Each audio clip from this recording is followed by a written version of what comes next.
Sasa tumejadiliana nini? Leo utasema kitu gani kinakuja? Hata serikali isipokee lolote, kwa sababu hakuna tuchojadiliana leo. Nyinyi waandishi habari mashahidi, mkutano umeweza kiuni.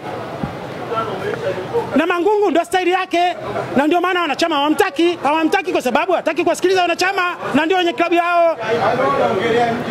Sasa tumeendesha mkutano ni muda wote wameongea wao. Wanachama kila kitaka kuchangia hawasikilizi. Na mwisho anamaliza kiuni. Na anatoka hapa tunamwambia rudi kaendesha mkutano, anatukaribisha chakula. Tumekuja hapa kwa ubwabwa. Au tumekuja kujadiliana pointi za msingi? Anaendesha mkutano tafikiri harusi ya mwanae? Hapana.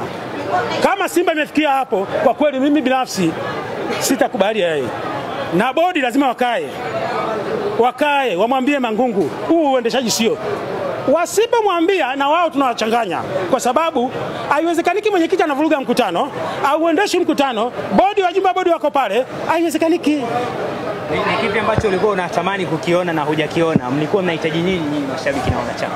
Baada ya kusoma zile sheria na taarifa ya bodi, nilitegemea sasa twende kugegadua, kwa maana ya kwamba watueleze. Ukisikia kwa mfano nitakwambia wamesema tunaondoa Simba Sports Club, tunaondoa Mo Limited, tunapeleka kwenye bodi ya wadhamini.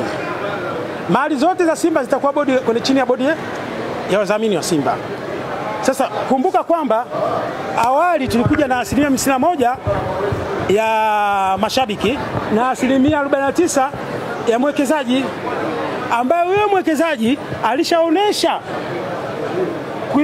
alishaonesha machungu yake au kuisaidia Simba kabla hajawa mwekezaji.